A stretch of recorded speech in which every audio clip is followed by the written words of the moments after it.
¿Cómo le va? Esto es Pasos Perdidos por aquí por Diputados Televisión y ahí tenemos una jornada que empezó a sentirse aquí en la ciudad de Buenos Aires la llegada del invierno. Tardó un poquito, pero está llegando el invierno a la ciudad de Buenos Aires. Ahí tenemos el cruce entre la 9 de julio y la avenida Independencia, un tránsito fluido, pero un día y una tarde que empieza a caer ya nublada, después de una madrugada tormentosa con muchas lluvias que generaron muchos daños en muchas zonas anegadas de la ciudad de Buenos Aires y del conurbano bonaerense.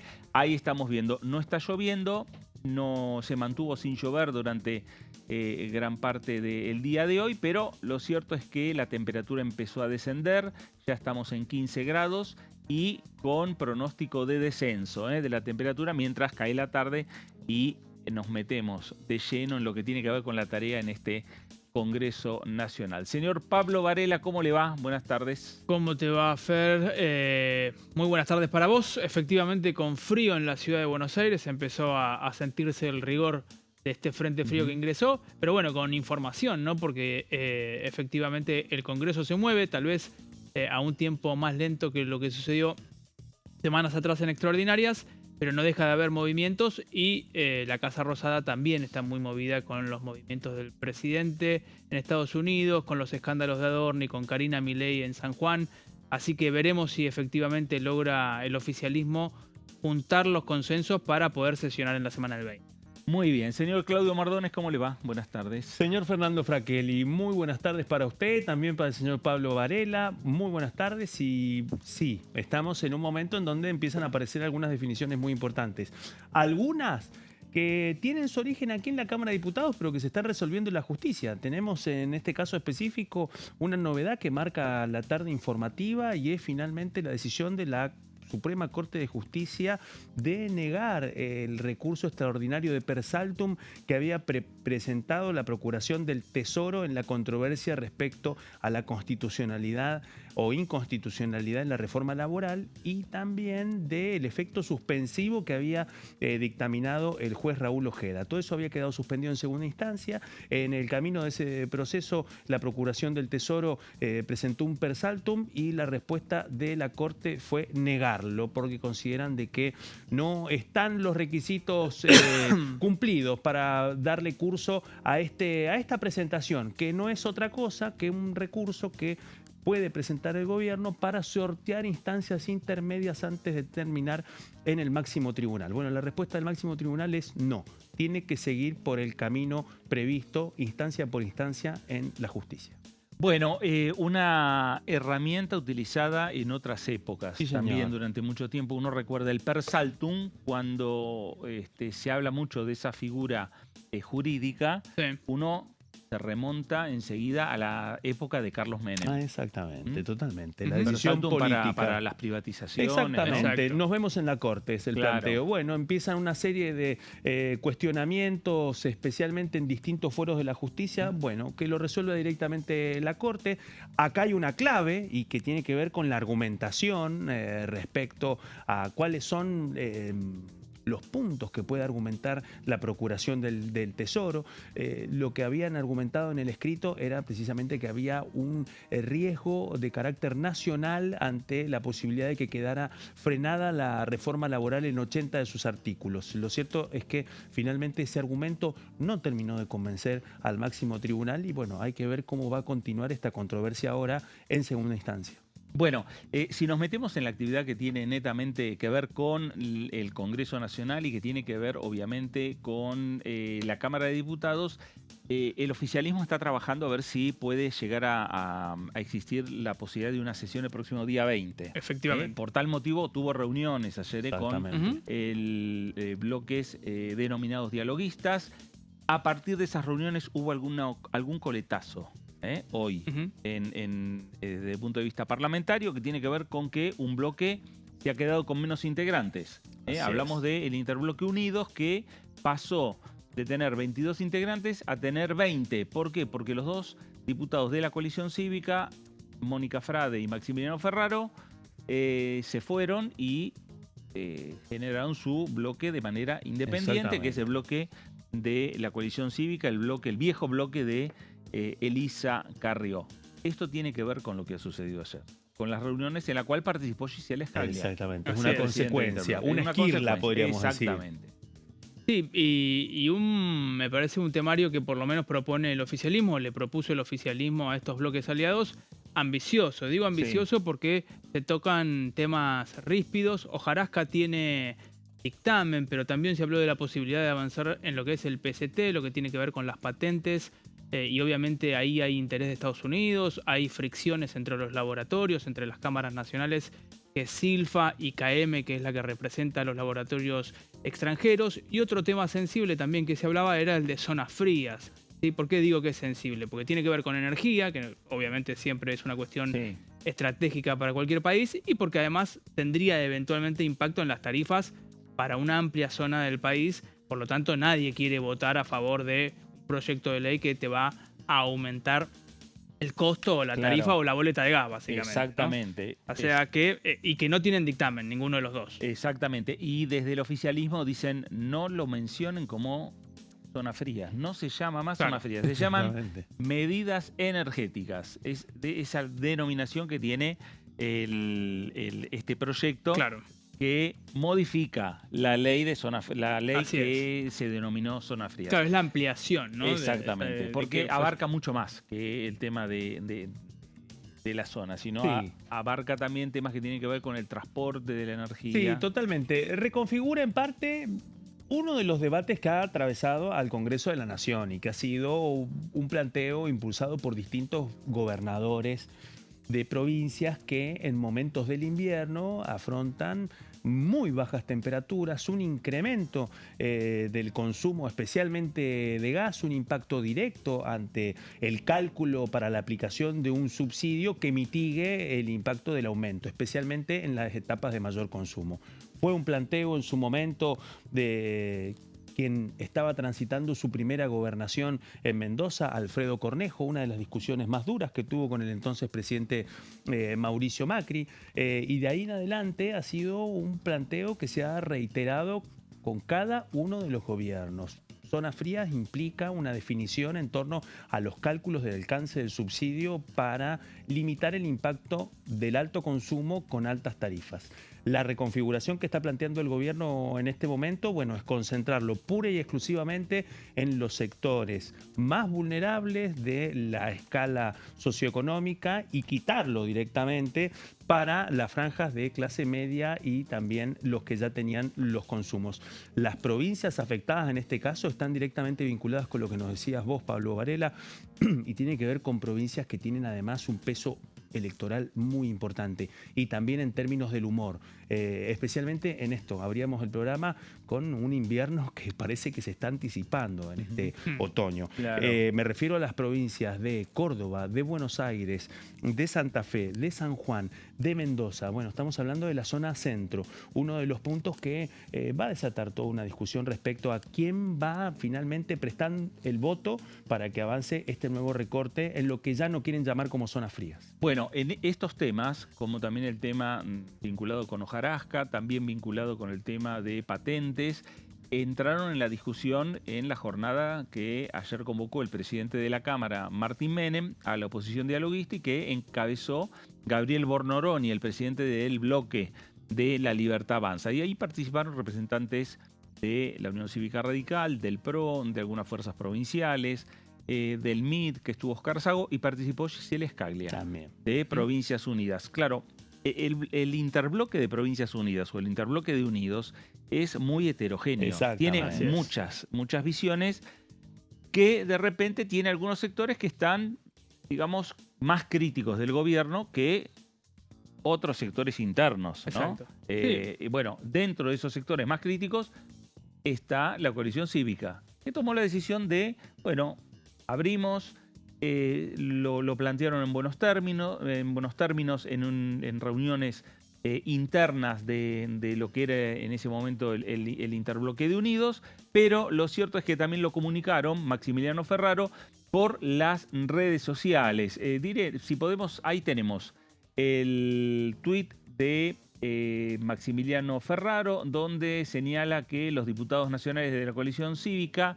Ari, Maximiliano Ferraro y Mónica Frade, hemos decidido, bueno, a ver, espere porque nos hemos decidido otorgarle, sí, mayor autonomía e independencia, sí, a nuestro bloque parlamentario, dejando de integrar el Interbloque Unidos en la Honorable Cámara de Diputados de la Nación. Sí. Esta decisión responde a la necesidad de representar con absoluta claridad y sin condicionamientos el interés general de los argentinos y de mantener nuestro compromiso histórico con la República, la Constitución y...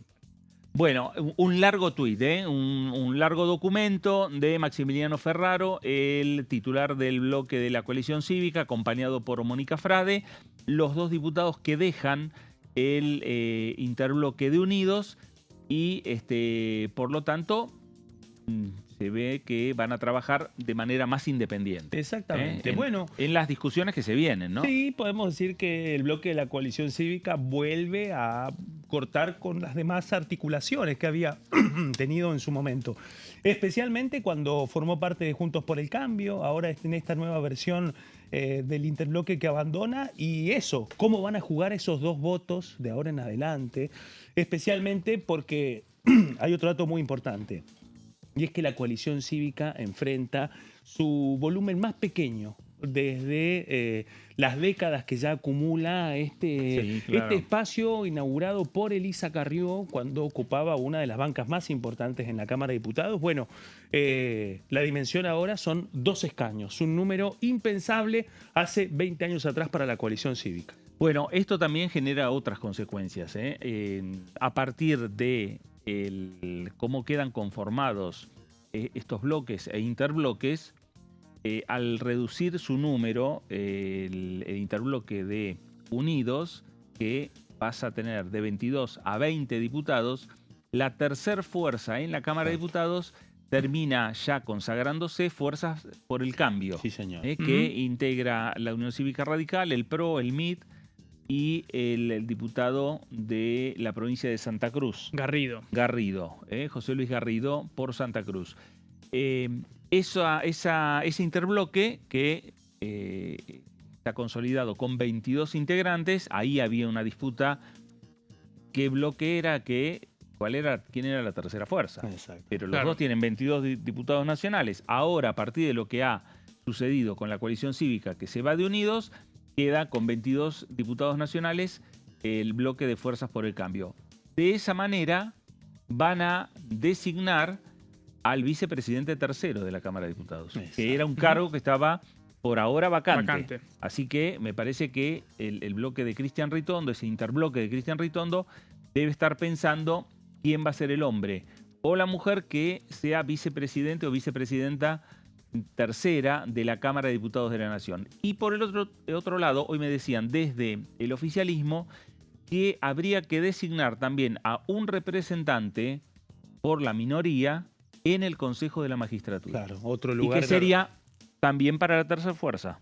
Que no se designaba porque no se sabía quién era la tercera fuerza. Bueno, se terminó de definir. O sea que la decisión del bloque de la coalición cívica tiene un impacto a 4 bandas, efectivamente. Y termina de confirmar algo que nos permite pensar lo que está pasando. Porque estamos hablando de un bloque de 2 escaños que en este contexto juega como una fuerza desequilibrante para poder definir finalmente quién es la tercera fuerza, con una implicancia determinante en algunos cargos claves de la Cámara de Diputados y también del Consejo de la Magistratura. Bueno, con este nuevo escenario el oficialismo va a intentar, a partir del próximo 20 de mayo, tener una nueva sesión en la Cámara Baja.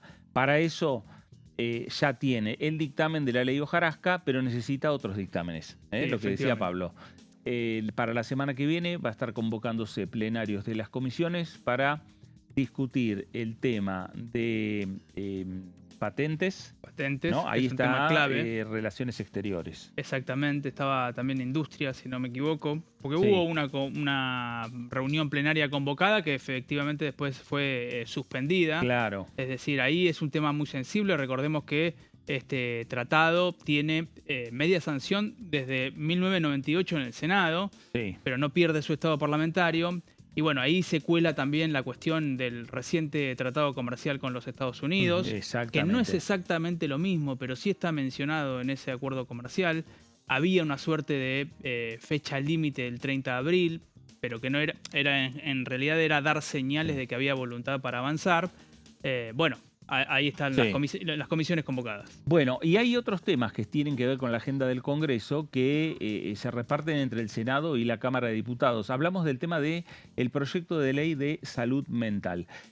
Hay un respaldo a la ley de salud mental que lo presentó la Unión Argentina de Salud Mental, que respaldó el proyecto de reforma de la ley 26.657. Ahí estamos viendo lo que está señalando nuestro graph. Este proyecto está en el Senado Nacional, pero también están hablando los diputados. La Unión Argentina de Salud, UAS, expresó su apoyo al proyecto de modificación a la Ley Nacional de Salud Mental, destacando la necesidad de actualizar su marco para mejorar la aplicación en la práctica asistencial. La reforma representa una oportunidad para corregir limitaciones observadas durante más de una década de la aprobación de esta ley.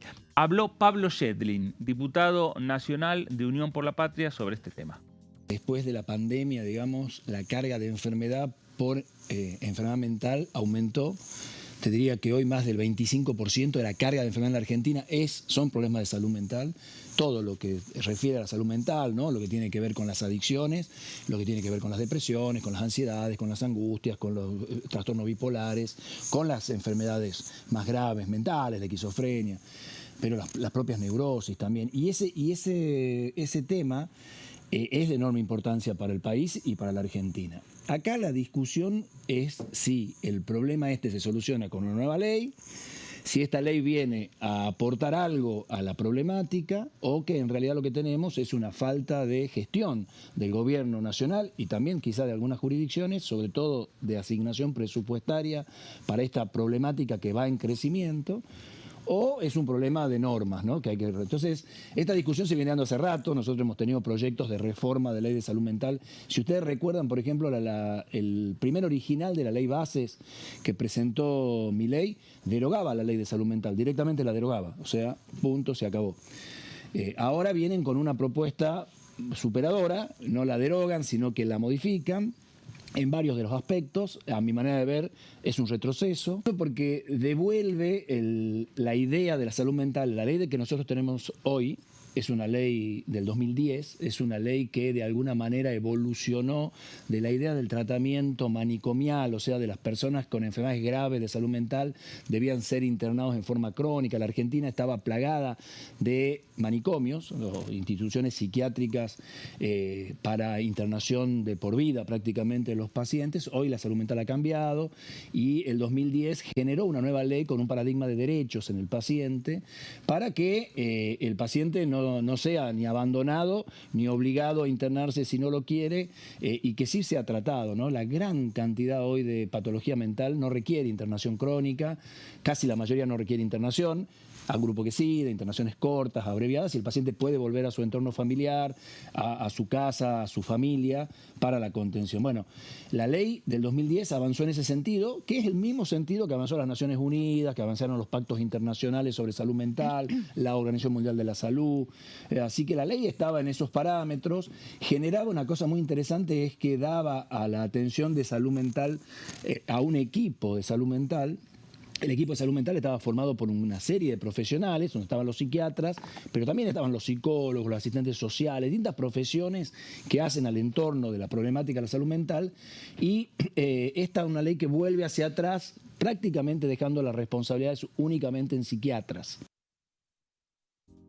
Bueno, ahí está Pablo Schedlin, el diputado de Unión por la Patria, vicepresidente de la Comisión de Salud, un contrapunto, ¿no?, entre lo que veíamos y leíamos el comunicado de la Unión Argentina de la Salud, ¿no? La UAS, vinculado con la salud mental, con lo que plantea otro médico, otro especialista sanitario, como es el diputado Pablo Schedlin. Ese contrapunto es el que empezó ya en la discusión en el Senado Nacional. Exactamente, totalmente. Empiezan a cristalizarse las posiciones respecto a este nuevo diseño que propone el Poder Ejecutivo ante esta norma. Y tal cual lo estás diciendo, Fernando, acá hay un tema muy importante, porque con la profundidad que plantea el proyecto se espera que sea un contrapunto mucho más agudo todavía, porque hay posiciones muy divergentes respecto a cuál es el alcance de la psiquiatrización del sistema de salud mental en este momento. Así que claro, se abren muchos interrogantes y también este dato importante, no solamente tenemos voces de distintos diputados, sino que además empiezan a surgir distintas instituciones que salen directamente a defender el proyecto, anticipando el calibre del debate que se va a venir en el recinto. Bueno, uno de los datos también interesantes que estaba marcando Pablo Schedlin, que tiene que ver con la realidad que hoy encuentra, por ejemplo, la provincia de Tucumán. 70 especialistas solamente, psiquiatras, para toda la provincia. Claro. Digo, esa realidad es, en definitiva, lo que también empiezan a discutir los senadores nacionales. Por eso es importante la discusión también en el marco de no solo un proyecto que lo tiene que discutir la Comisión de Salud, sino también la Comisión de Presupuestos. Sí, señor. Porque ahí es donde también se tienen que empezar a trabajar el tema de, bueno, los números presupuestarios para ampliar la posibilidad de incorporar, no solo en Tucumán, en este caso para la entidad Schedlin, pero sino en toda la República Argentina, mayores profesionales para llevar adelante un programa que pueda dar resultados satisfactorios. Nos vamos a ir a la primera pausa. Esto es Pasos Perdidos, por aquí por Diputados Televisión. Quédese, enseguida regresamos.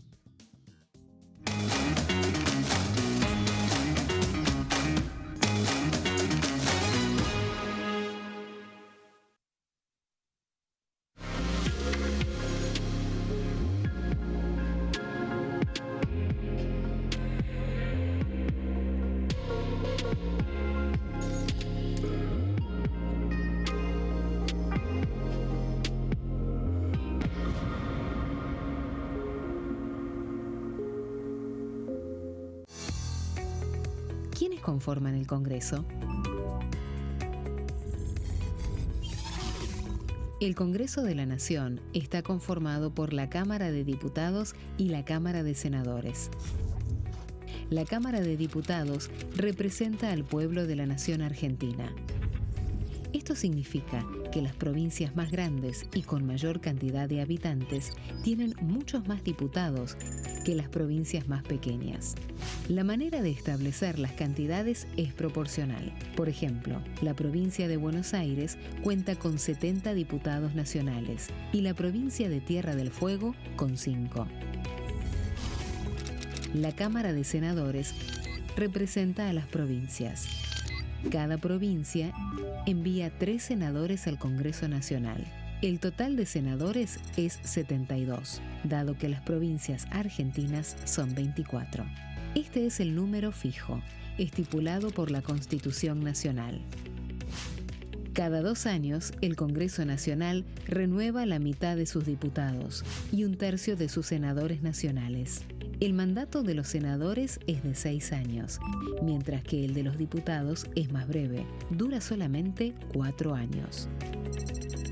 La Cámara de Diputados tiene 257 miembros. En el recinto, los diputados se agrupan en bloques y en interbloques que expresan partidos políticos o afinidad ideológica. Existen también los monobloques, integrados por un solo diputado.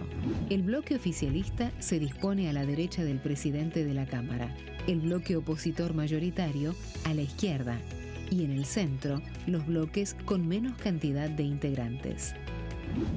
Son requisitos para ser diputado: tener al menos 25 años, 4 años de ciudadanía argentina, haber nacido en la provincia por la que se postula o haber residido en ella los 2 años precedentes.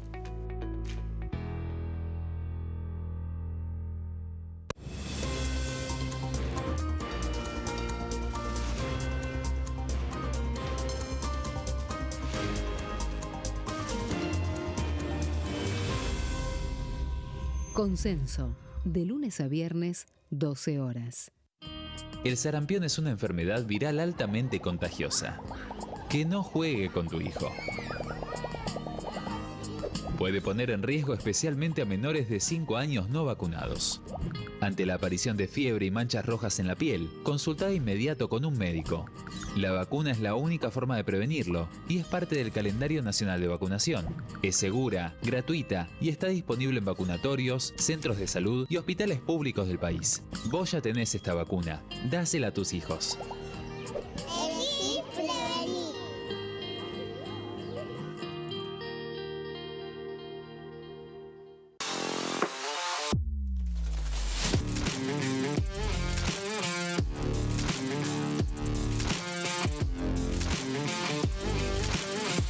Orden del día, de lunes a viernes, 11 horas.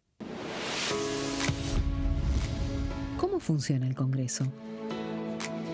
Cuando un proyecto de ley ingresa a la Cámara de Diputados, ya sea presentado por un legislador, enviado por el Poder Ejecutivo o producto de una iniciativa popular, se trata primero en el ámbito de las comisiones. Las comisiones son el espacio de análisis y debate sobre los proyectos conformadas por legisladores de distintos bloques. Hay 46 comisiones permanentes que son centrales en la discusión parlamentaria, como Presupuesto y Hacienda, Asuntos Constitucionales o Legislación General. Existen también 32 comisiones especiales que tratan temas específicos. En su mayoría son bicamerales, es decir, que están compuestas por diputados y senadores, como la bicameral de trámite legislativo, encargada de analizar los decretos del Poder Ejecutivo. Para que un proyecto sea tratado en el recinto, debe contar con el apoyo de la mayoría de los integrantes de las comisiones a las que haya sido girado. Al finalizar una reunión de comisión, se dictamina sobre la pertinencia de tratar el proyecto en el recinto. El dictamen puede plantear la aprobación del proyecto o su rechazo.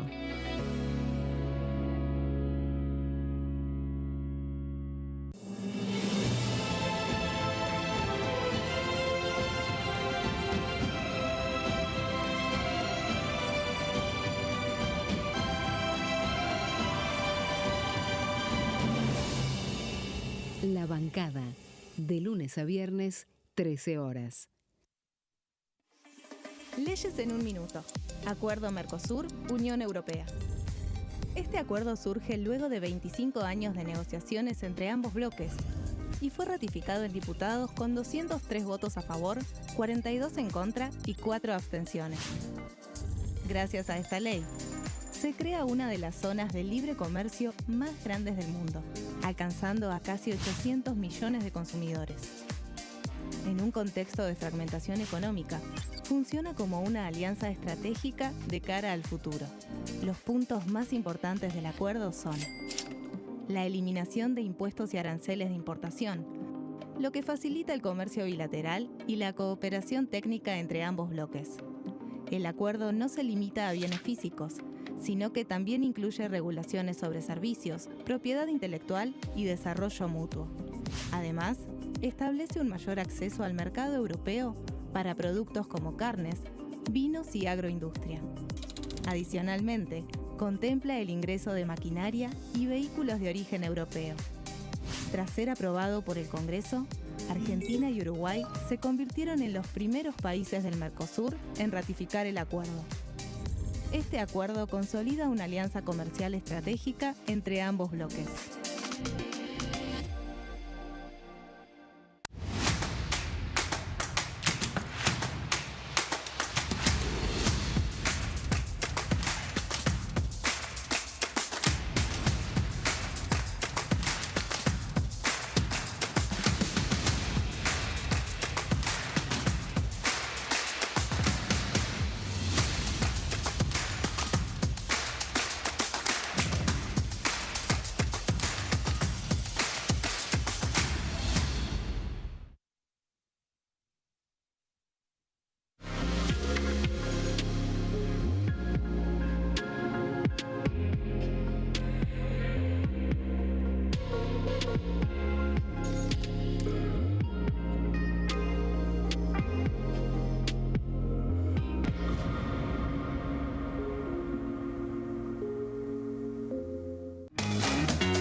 Muy bien, nuevo bloque de Pasos Perdidos por aquí por Diputados Televisión.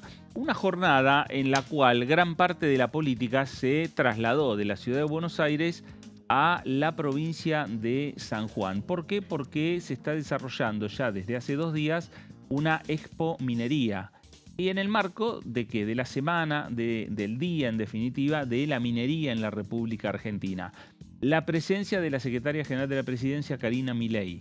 La presencia del presidente de la Cámara de Diputados, Martín Menem. La presencia del ministro del Interior, Diego Santilli. Gobernadores provinciales, obviamente el gobernador de la provincia de San Juan, anfitrión de los mandatarios provinciales y de los funcionarios nacionales que son de provincias mineras y que están visitando ahora esta exposición y que hoy a la noche van a tener una cena, prácticamente el motivo central y desde el punto de vista político el tema central, que tiene que ver con la minería. Ahora, en el medio, hablando de la minería, Pablo, hay un proyecto que presenta Unión por la Patria vinculado con el tema minero.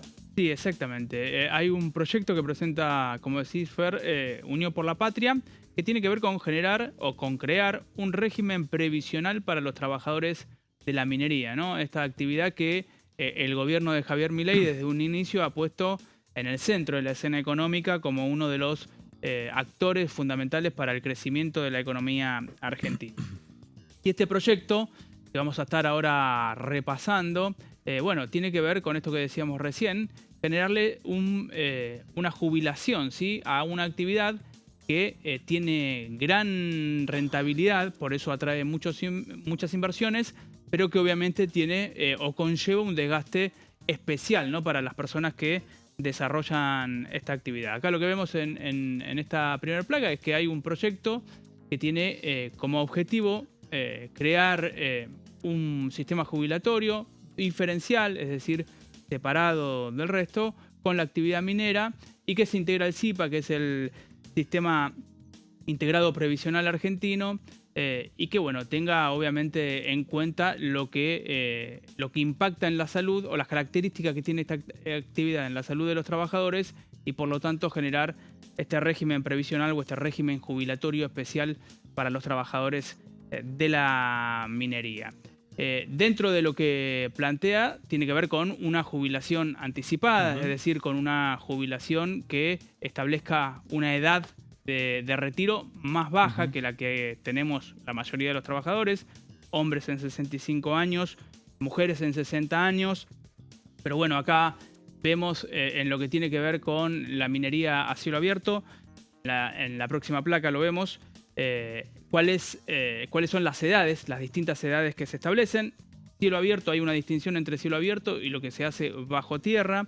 Bueno, para cielo abierto, 55 años en lo que tiene que ver con los hombres, 52 años para las mujeres y 25 años de aporte. Parte de las exigencias que tiene o que tendría este régimen previsional si se aprobase es que el 80% de esos aportes jubilatorios que hace el trabajador provengan de la actividad minera, ¿no? Claro. Porque obviamente a lo largo del recorrido laboral uno puede trabajar en distintos rubros, no necesariamente en la minería, pero bueno, el 80% de esos aportes tendrían que tener origen en la actividad minera. Repasamos ahora las edades jubilatorias para lo que tiene que ver con minas subterráneas. A ver.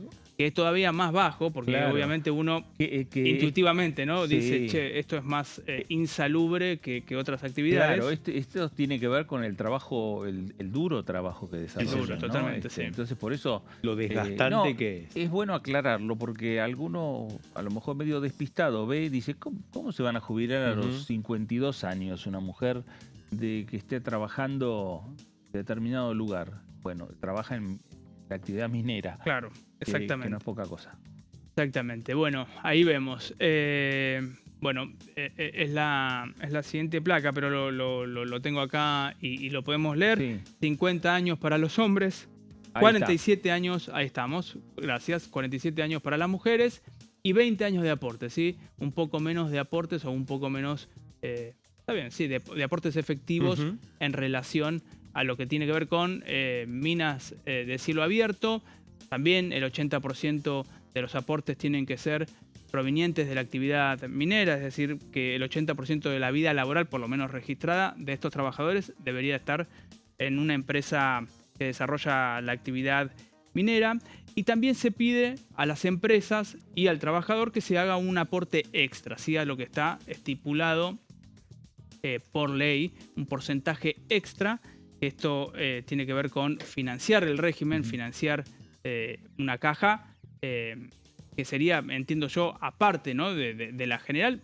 Sabemos que el sistema previsional argentino tiene síntomas de mucho agotamiento, lo vemos obviamente con lo que tiene que ver con las jubilaciones, es una gran discusión como ya sabemos, pero acá lo que vemos en la siguiente placa es lo que tiene que ver con este aporte extra que debería hacerse para este régimen previsional.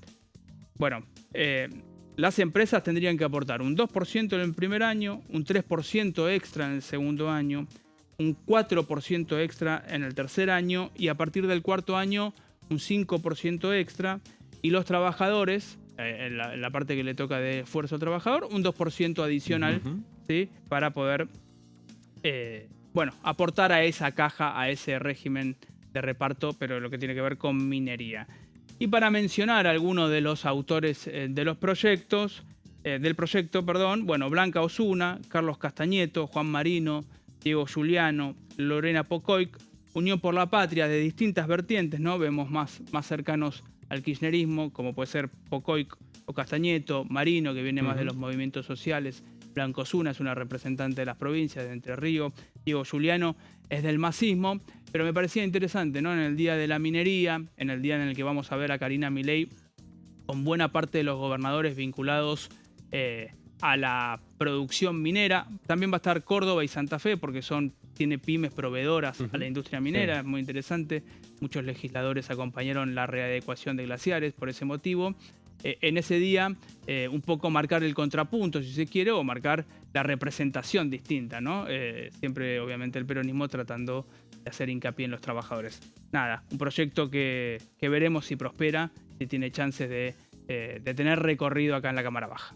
Bueno, ahí está, Pablo, gracias por estos datos, porque también, y vamos a compartir también un informe de nuestro compañero Nicolás Gallardo respecto a otra iniciativa que tiene que ver también con el tema de la minería y las grandes inversiones, un nuevo proyecto que está vinculado, uno lo denomina el Super Rigui.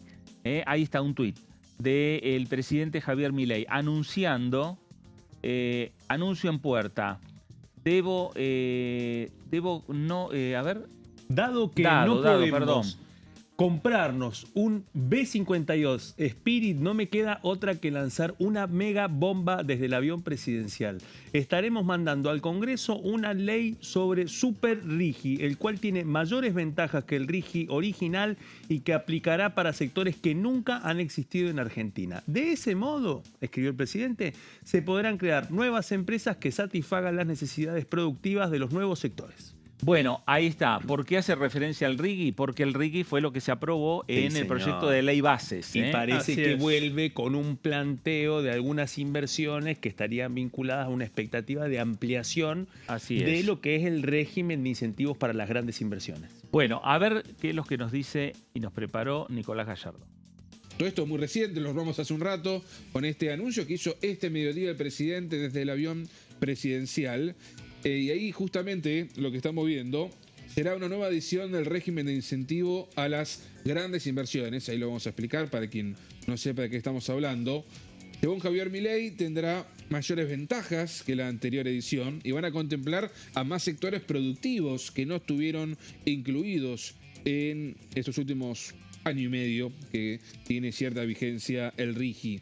Y que justamente va a tener, según él, más creación de empresas y de empleo, que es básicamente lo que busca el Ejecutivo. En la placa número 2 estamos haciendo referencia de los sectores que están incluidos ahora, no en el proyecto. El proyecto no están todavía los nuevos sectores, hago la aclaración. Los sectores que están ahora, que fueron incluidos por el Congreso de la Nación, es Foresto e Industria, turismo, infraestructura, minería, tecnología siderúrgica, energía, petróleo y gas. Son todos los sectores incluidos actualmente. Ahora, ya la intención, para quien todavía no ha entendido de qué se rige, viene a continuación, que tiene que ver con los objetivos planteados de este régimen, que en definitiva tiene beneficios impositivos para la generación de empresas y de empleos. Y lo comento lo más rápido posible. Por un lado, la estabilidad fiscal por 30 años. Aquellas empresas que inviertan miles de millones de pesos o muchos millones de dólares. Hay distintos números. Son más de 200 millones de dólares muchas de estas inversiones. De ahí para arriba, de 200 millones de dólares para arriba, son las inversiones grandes que el gobierno está dispuesto a estos beneficios. Estabilidad fiscal por 30 años, no se pueden crear impuestos ni aumentar la carga tributaria total durante ese proyecto. La reducción y exenciones impositivas, ya en la siguiente placa, en la placa 4, reducción y exenciones impositivas, es decir, una baja de las alícuotas en ganancias hasta un 25%. Siguen las exenciones y reducciones para los derechos de importación y exportación y alivios en IVA en etapas de inversión, es decir, de los primeros años de esos emprendimientos. En la placa número 5 se da cuenta de una libre disponibilidad de divisas, uno de los principales planteos del sector empresario. Las empresas pueden disponer libremente de sus dólares por exportaciones en plazos progresivos, con un esquema de flexibilización en el tiempo, por supuesto, a partir de una situación que, si bien para las personas físicas ya ocurre, para las empresas todavía quedan algunas restricciones vigentes. En la placa número 6, cuando se habla de beneficios aduaneros, nos referimos a la importación de bienes de capital e insumos con menores restricciones, en muchos casos sin aranceles, que entre maquinaria de afuera, resumidas cuentas, y sin grandes problemas para traerlas. En la placa número 7, amortización acelerada, permite deducir más rápido las inversiones para pagar menos impuestos en los primeros años. Es lo que busca el gobierno, un shock de inversiones, con estos beneficios, por supuesto, con lo discutido que fue en su momento, pero que se logró con un margen interesante en ambas cámaras. En la placa número 8, acceso a arbitraje internacional. Este es un tema muy delicado, pero clave para las empresas. Las empresas pueden resolver disputas en tribunales internacionales, es decir, que si tienen algún litigio, en especial litigios grandes me refiero, y lo pueden hacer desde sus casas matrices. Uno piensa en Estados Unidos, que esa empresa que viene a invertir aquí en Argentina tenga sus litigios en Nueva York. Y la última placa, de lo que intentamos resumir, y lo armamos, y le agradezco mucho a la producción por armarlo con tan poco tiempo: condiciones regulatorias estables. El Estado no puede cambiar reglas que afecten de manera discriminatoria el proyecto una vez aprobado.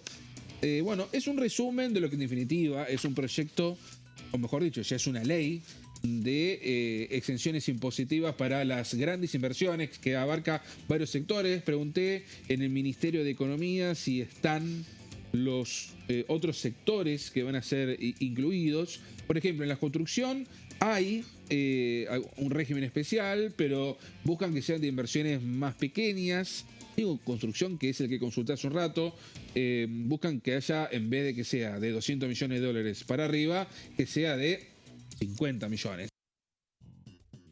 Bueno, ahí está la columna de Nicolás Gallardo con este nuevo tema, que más allá de que es conocido el RIGI, el régimen de incentivo a las grandes inversiones, aprobado por lo que fue en su momento la sanción de la ley Bases, ahora está viniendo como una nueva ley, un nuevo proyecto, un complemento para diferentes actividades que vamos a ir descubriendo cuando tengamos el proyecto, ¿no? Sí, exactamente, sí, un super RIGI, pero claro, lo que decía el propio presidente es para actividades que no están hoy desarrollándose en la Argentina. Ahí me parece que está la incógnita, y además viniendo el viaje luego de exponer el Instituto Mil, que no entiendo yo que está vinculado tal vez no. Da la pero sensación, de es hecho, la él, sensación, claro, él es decide en su tuit decir, bueno, Exacto. lo digo ya volando, que hizo el regreso. Exactamente, en su regreso tiene 2 capítulos esto. Un capítulo tiene que ver con la entrevista que dio el presidente Javier Milei anoche al canal de cable La Nación Más, que lo hizo ya arriba del avión antes de partir. Y esto, bueno, mientras está volando, hace este otro anuncio. Es ineludible pensar de que esto también responde al impacto en la comunidad de negocios y las expectativas que se lleva Milei después de esto que vos decís, Pablo, del encuentro de la 29ª conferencia del Instituto Milken. Ah, mirá vos. Bueno, y hablando de impactos también para los hombres de negocio, es la reunión que por estas horas se está realizando en la provincia de San Juan. Esta imagen, que ahí mencionábamos algunos de los participantes en lo que es la semana de San Juan. Sí, señor. Y Ahí, la presencia de la secretaria general de la presidencia, en Karina el Milei. centro, el gobernador Humberto Orrego, gobernador de San Juan, una de las Así figuras es. que, bueno, fue intendente de Santa Lucía, uno de los candidatos de Juntos por el Cambio, que se sumó al espacio apoyando la candidatura de Patricia Bullrich, y hoy es uno de los gobernadores más importantes de la cuenca de provincias mineras. Y ahí la vemos, a la secretaria general de la presidencia, Karina Milei, al presidente de la Cámara de Diputados, Martín Menem, a el ministro del Interior, Diego Santilli, que también se reunió con otros gobernadores, recorriendo, ahí es la planta Caleras, ahí en la provincia de San Juan, en el marco de las actividades por el Día de la Minería y del lanzamiento de la Mesa Federal Minera. Sí, los representantes del Ejecutivo, por lo que me decían ayer, va a ser Karina, Santilli y Luis Lucero, que es el secretario de Minería. Ahí está. Que Lucero estuvo aquí en el Congreso Nacional, efectivamente, respaldando lo que también se respalda en esa imagen, en este encuentro ahí en la provincia de San Juan, que es la recientemente sancionada modificación a la ley de glaciares. Exactamente, totalmente. Hay una parte del relanzamiento de la agenda de negocios en materia minera que estaba directamente vinculada a la pulseada que se planteó en el Congreso de la Nación en torno a la reforma de la ley de glaciares. Bueno, cerrada esa pulseada, vemos claramente que la foto política de hoy no solamente muestra al gobierno retomando el tema minero en un día clave, sino también los protagonistas que estaban junto con la secretaria general de la presidencia en una demostración muy importante, no solamente de influencia, sino de articulación con figuras muy importantes del gabinete. Bueno, y ahí viendo las figuras del gabinete, otro de los funcionarios que también estaban en la imagen, ahí lo tenemos en imagen,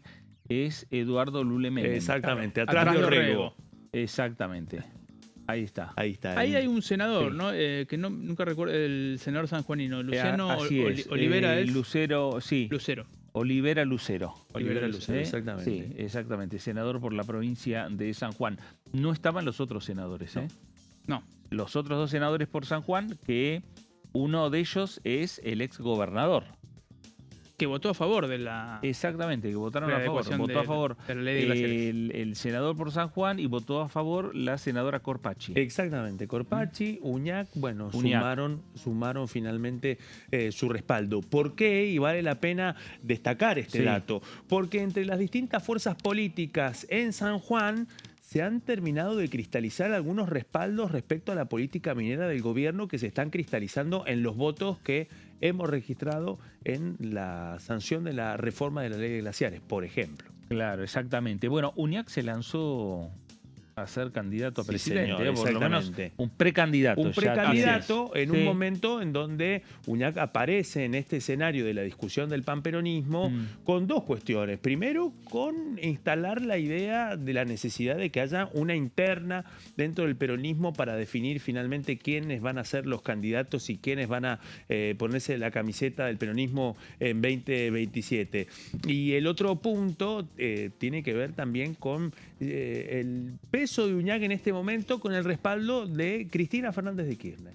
Que en este contexto Uñac lo hace con el respaldo de ella, pero también como una exploración para el resto de los espacios del peronismo para empezar a instalar esta idea, que finalmente la candidatura para el año 2027 se dirima a través de internas. Y todo en un contexto en donde también el peronismo se ve interpelado sobre este proyecto de eliminación de las primarias abiertas, simultáneas y obligatorias. Bueno, el peronismo que está en movimiento, Sí, señor. porque hubo una reunión en Parque Norte el fin de semana. El 1 de mayo, El exactamente. Exactamente, el viernes señor. de la semana Juan pasada. Manuel Olmos, el factotum, Sí. uno de los factotums.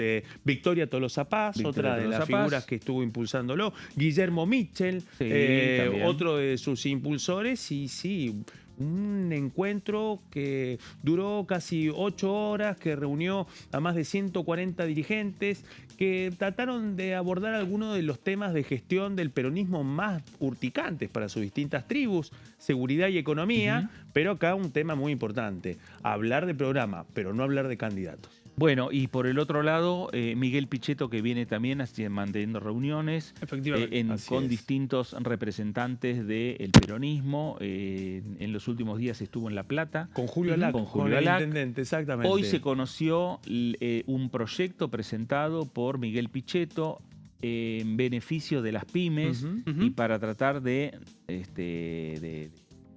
recomponer la situación de la pequeña y mediana empresa en la República Argentina, con firmas acompañándolo de Unión por la Patria. Correcto.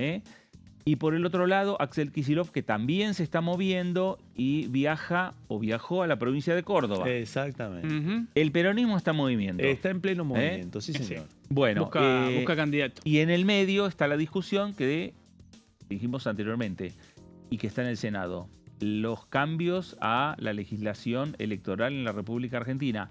La reforma electoral que está en el Senado y que plantea eliminar las PASO. Exactamente. Eso es lo que plantea el gobierno nacional.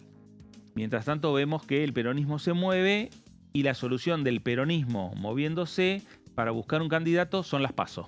Sí, el gran ordenador. El gran ordenador. Pero bueno. Sin perder de vista que hay una parte del peronismo que ha buscado eliminar las PASO en distintas oportunidades. Y me Claro. refiero al Frente Renovador de Sergio Massa. Y que lo han dicho varios diputados e incluso por aquí por Exactamente. Diputados Televisión. Pablo, gracias. Por favor, un placer. Nos reencontramos. Usted que desee, Claudio también, quédate un ratito favor, más. un gusto. Nos vamos a ir a una nueva pausa. Esto es Pasos Perdidos, por aquí por DTV y regresamos enseguida.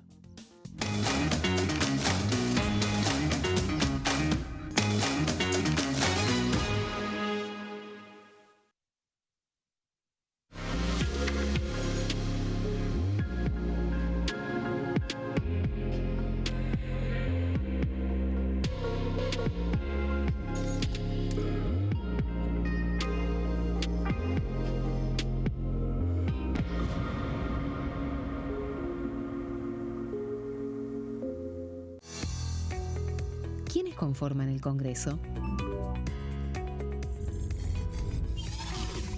El Congreso de la Nación está conformado por la Cámara de Diputados y la Cámara de Senadores. La Cámara de Diputados representa al pueblo de la nación argentina. Esto significa que las provincias más grandes y con mayor cantidad de habitantes tienen muchos más diputados que las provincias más pequeñas. La manera de establecer las cantidades es proporcional. Por ejemplo, la provincia de Buenos Aires cuenta con 70 diputados nacionales y la provincia de Tierra del Fuego con 5. La Cámara de Senadores representa a las provincias. Cada provincia envía 3 senadores al Congreso Nacional. El total de senadores es 72, dado que las provincias argentinas son 24. Este es el número fijo, estipulado por la Constitución Nacional. Cada 2 años, el Congreso Nacional renueva la mitad de sus diputados y 1/3 de sus senadores nacionales. El mandato de los senadores es de 6 años, mientras que el de los diputados es más breve, dura solamente 4 años. La Cámara de Diputados tiene 257 miembros. En el recinto, los diputados se agrupan en bloques y en interbloques que expresan partidos políticos o afinidad ideológica. Existen también los monobloques, integrados por un solo diputado. El bloque oficialista se dispone a la derecha del presidente de la Cámara, el bloque opositor mayoritario a la izquierda, y en el centro, los bloques con menos cantidad de integrantes. Son requisitos para ser diputado: tener al menos 25 años, 4 años de ciudadanía argentina, haber nacido en la provincia por la que se postula o haber residido en ella los 2 años precedentes.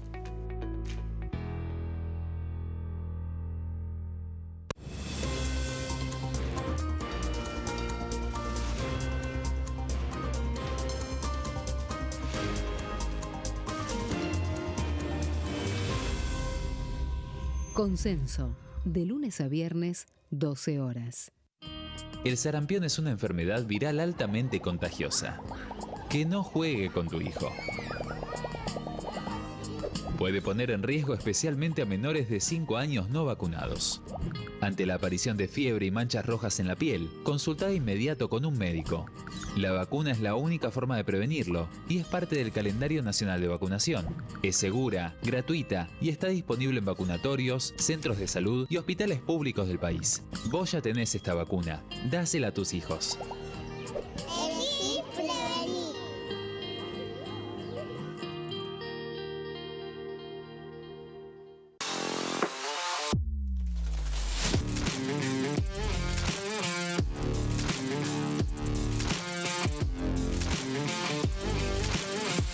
Orden del día, de lunes a viernes, 11 horas. ¿Cómo funciona el Congreso? Cuando un proyecto de ley ingresa a la Cámara de Diputados, ya sea presentado por un legislador, enviado por el Poder Ejecutivo o producto de una iniciativa popular, se trata primero en el ámbito de las comisiones. Las comisiones son el espacio de análisis y debate sobre los proyectos conformadas por legisladores de distintos bloques. Hay 46 comisiones permanentes que son centrales en la discusión parlamentaria, como Presupuesto y Hacienda, Asuntos Constitucionales o Legislación General. Existen también 32 comisiones especiales que tratan temas específicos. En su mayoría son bicamerales, es decir, que están compuestas por diputados y senadores, como la bicameral de trámite legislativo, encargada de analizar los decretos del Poder Ejecutivo. Para que un proyecto sea tratado en el recinto, debe contar con el apoyo de la mayoría de los integrantes de las comisiones a las que haya sido girado. Al finalizar una reunión de comisión, se dictamina sobre la pertinencia de tratar el proyecto en el recinto. El dictamen puede plantear la aprobación del proyecto o su rechazo.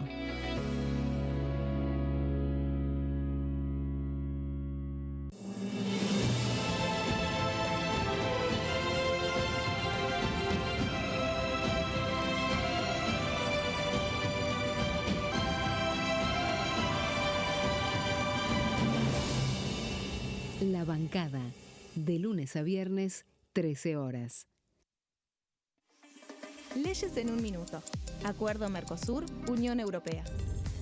Este acuerdo surge luego de 25 años de negociaciones entre ambos bloques y fue ratificado en diputados con 203 votos a favor, 42 en contra y 4 abstenciones. Gracias a esta ley, se crea una de las zonas de libre comercio más grandes del mundo, alcanzando a casi 800 millones de consumidores. En un contexto de fragmentación económica, funciona como una alianza estratégica de cara al futuro. Los puntos más importantes del acuerdo son la eliminación de impuestos y aranceles de importación, lo que facilita el comercio bilateral y la cooperación técnica entre ambos bloques. El acuerdo no se limita a bienes físicos, sino que también incluye regulaciones sobre servicios, propiedad intelectual y desarrollo mutuo. Además, establece un mayor acceso al mercado europeo para productos como carnes, vinos y agroindustria. Adicionalmente, contempla el ingreso de maquinaria y vehículos de origen europeo. Tras ser aprobado por el Congreso, Argentina y Uruguay se convirtieron en los primeros países del Mercosur en ratificar el acuerdo. Este acuerdo consolida una alianza comercial estratégica entre ambos bloques.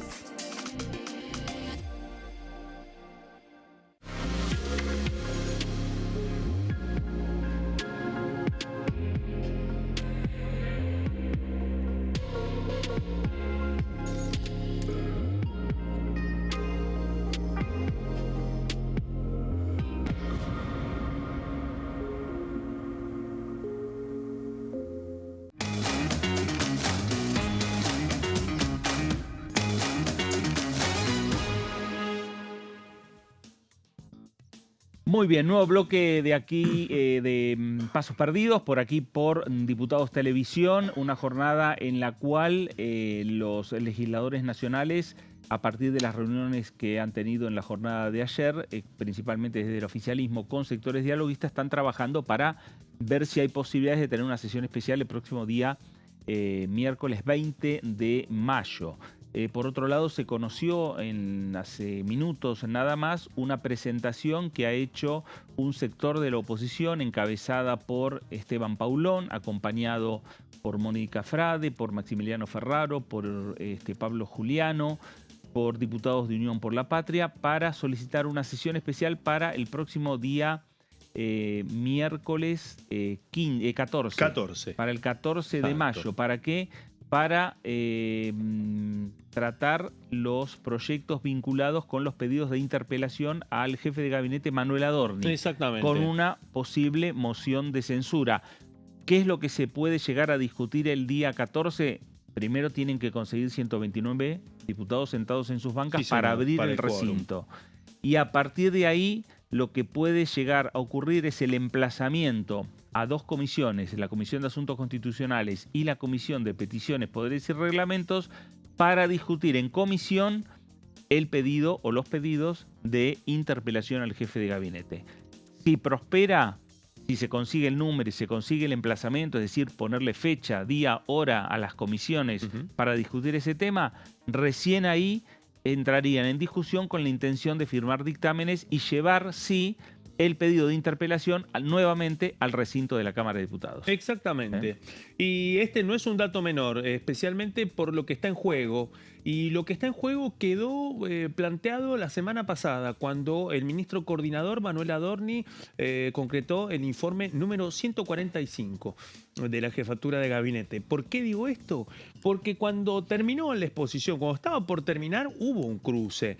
Y Manuel Adorni dijo que estaba dispuesto a asistir, a dar explicaciones en el marco del artículo 71 de la Constitución Nacional, que no habla de interpelación, pero sí plantea que las dos cámaras del Congreso tienen la potestad de citar a un ministro para dar informes. ¿Cuál es el otro planteo? El otro planteo lo hizo el titular del bloque de Unión por la Patria, Germán Martínez, y le advirtió que podría afrontar la citación en el marco del artículo 101 de la Constitución Nacional. Ese artículo que crea la jefatura de gabinete, que establece la obligación para asistir una vez por mes a una de las dos cámaras del Congreso para brindar informes de gestión, pero también establece la moción de censura, es decir, la potestad para que el Congreso de la Nación, a partir de la mayoría de los 129 más un voto, echar al ministro. Es el único ministro que está a tiro de la moción de censura prevista por el artículo 101 de la Constitución Nacional, reformada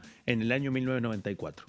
Bueno, conociendo estas últimas novedades que tienen que ver con esta actividad parlamentaria y con la presentación del pedido de sesión especial para la próxima semana por parte de la oposición vinculado con los temas en relación al jefe de gabinete Manuel Adorni, se reunieron esta semana distintas comisiones, o se conformaron distintas comisiones bicamerales que integran diputados y senadores nacionales. Reuniones que se realizaron en dependencias del Senado Nacional, entre ellas la bicameral Defensora del Pueblo, la bicameral vinculada con los servicios de la Seguridad Social, que tienen contralor. Ahí tenemos imágenes del Senado Nacional, del Salón de Lectura del Senado Nacional, las conformaciones que, por supuesto, el secretario parlamentario del Senado, Agustín Justinian, es el encargado de abrir estas presentaciones, estas comisiones bicamerales, hasta que los diputados, en este caso Lisandro Almirón, mociona a un integrante, en este caso de La Libertad Avanza, para presidir una de las comisiones bicamerales. Fueron conformadas tres comisiones bicamerales. La Comisión Bicameral Mixta Revisora de Cuentas, la de Control de los Fondos de la Seguridad Social y la de la Defensoría del Pueblo. La Bicameral Mixta Revisora de Cuentas se designó al senador Ezequiel Atauche de La Libertad Avanza como presidente. En tanto, la vicepresidencia quedó en reserva para Unión por la Patria. La bicameral de control de los fondos de la seguridad social, que son estas imágenes que estamos viendo, será presidida por el senador Bruno Olivera Lucero, de La Libertad Avanza, el senador por la provincia de San Juan, Sí, que lo señor, veíamos que lo anteriormente. veíamos en la foto junto con Karina Milei. Exactamente. Y quedando como vicepresidenta la diputada Hilda Aguirre de Unión por la Patria, diputada por la provincia de La Rioja, y las secretarías estarán a cargo de la senadora María Victoria Huala, del PRO, de la provincia de La Pampa. Y posteriormente se conformó lo que es la bicameral de la Defensoría del Pueblo, donde designó al senador Daniel Cronenberger de la Unión Cívica Radical como presidente de esta comisión. ¿Quiénes serán los vicepresidentes? El diputado Guillermo Snopek de Unión por la Patria y el senador Enzo Fullone de La Libertad Avanza, hombre de la provincia de Río Negro. De esa manera se van conformando las comisiones bicamerales, comisiones que conforman y están formadas por diputados y senadores. Exactamente. Bueno, las que faltaban, ¿no? Quedan unas cuantas todavía, pero sí, exactamente. Las que faltaban tenían que ver específicamente con las comisiones compartidas por las dos cámaras del Congreso de la Nación. Y en este caso se termina de concretar también un tema que trató de cerrarse el año pasado y finalmente no se pudo concretar, y me refiero a la bicameral de la Defensoría del Pueblo de la Nación, uno de los organismos creados primero por una ley del Congreso, después incorporado a la reforma constitucional de 1994 y que lleva por lo menos 15 años de acefalía prolongada en este tiempo. ¿Qué implica eso? Que el Congreso de la Nación, a través de esa bicameral, después de distintos intentos, no ha podido designar un nuevo defensor. El año pasado hubo un intento, también fracasó. Bueno, ahora las expectativas están puestas. Esta es la comisión de la Defensoría del Pueblo. Exactamente. Está Cronenberger. Exacto, el pampeano Cronenberger. Exactamente. El senador Fullone y el diputado Snopek. Ahí está la nueva conducción de la comisión, la comisión bicameral del Defensor del Pueblo. Vamos a ver si en esta oportunidad llegan a lograr entendimientos, acuerdos entre los distintos sectores para poder designar al Defensor del Pueblo, bien como decía Claudio, que hace años que está vacante ese lugar. Falta designar todavía los integrantes de por lo menos dos comisiones bicamerales sumamente sensibles. Sí, señor. Uno como es la de trámite legislativo y otra la de inteligencia. Exactamente, la de seguimiento del sistema de inteligencia nacional. ¿Por qué tiene mucha relevancia? Porque su constitución encierra también otro de los puntos que con el correr de los meses ha pasado a un segundo plano y que tiene que ver con el último decreto de necesidad de urgencia firmado por el presidente Javier Milei para reorganizar el aparato de inteligencia. Ya van dos rediseños del aparato de inteligencia. El último fue a través de este decreto. Pasaron los plazos, pasaron los tiempos y la verdad estamos hablando de dos comisiones que entienden este tema.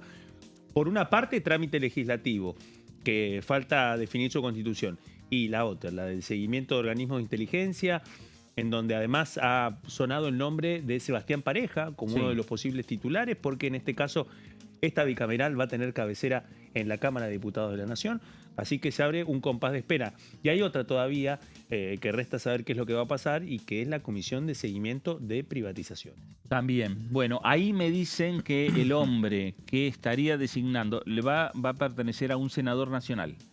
El hombre que podría ser designado presidente de la Comisión de Privatizaciones, la bicameral de privatizaciones, sería el senador de La Libertad Avanza por la provincia de Neuquén, Pablo Servi. Bueno. Así que es un lugar, importante para el oficialismo. Exacto. Porque está el seguimiento de las privatizaciones producto de la ley Bases. Sí, señor. Y fue precisamente una de las grandes discusiones era cuál era el alcance que podía tener esta comisión bicameral que durante los años 90 tuvo un rol muy importante también para intervenir en el control, pero además en la redacción de los pliegos y en la revisión de los pliegos de las distintas licitaciones y concesiones. O sea que quien se siente en la conducción de la bicameral de seguimiento de privatizaciones del Estado Bueno, va a tener un rol muy importante, especialmente por lo que implican las negociaciones que quedaron luego de la sanción de la ley bases. Bueno, hablamos de la agenda parlamentaria, hablamos de la agenda de esta Cámara de Diputados de la Nación, cuando decimos que el oficialismo busca ver la posibilidad de sesionar el día 20 de mayo dentro de los proyectos a discutir, y se tiene todavía que dictaminar, para eso se estarían convocando a plenarios de comisiones para la próxima semana, está el tema de las medidas energéticas, como ahora el oficialismo denomina el proyecto de ley de zonas frías. A partir de las convocatorias a la Comisión de Energía y a la Comisión de Presupuesto y Hacienda, el oficialismo espera dictaminar y para el día 20 de mayo, llevar este tema al recinto de la Cámara de Diputados. Desde Unión por la Patria, la diputada Andrea Freites, de la provincia de Tierra del Fuego, zona alcanzada por la ley de zonas frías, habló con DTV de esta manera. Y en esto me parece que y sobre todo estamos en vísperas ya del invierno, que es imposible seguir encareciendo la vida de los argentinos, ¿no? Es imposible que el trabajador, las familias argentinas puedan afrontar un costo más. Si no hay una reactivación de la producción local, de las economías regionales, es muy difícil que las familias puedan afrontar la realidad que se vive. Claramente es una medida que no podría, veremos cuál es la forma. Ya intentaron modificar esta ley con la ley base, continuaron con el DNU 70, que sigue vigente, intentaron hacer algunos cambios, la verdad que entiendo que más allá que esto no afecte particularmente la provincia de Tierra del Fuego o la zona de la Patagonia, afecta a muchos argentinos y argentinas que hoy no tienen el recurso y tampoco se genera, y no es que la gente no quiera trabajar, ¿no? Yo les daba recién el ejemplo de cuánta gente está buscando empleo. No hay trabajo, no se reactiva la economía. ¿Cómo va a ser? Va a seguir endeudándose la gente con las tarjetas de crédito para comprar comida, para pagar impuestos, para pagar servicios. La verdad que es demencial. El gobierno tiene que mirar la política, las políticas públicas que llevan adelante. La gente no puede más. Bueno, ahí estaba Andrea Freites, diputada de Unión por la Patria por Tierra del Fuego.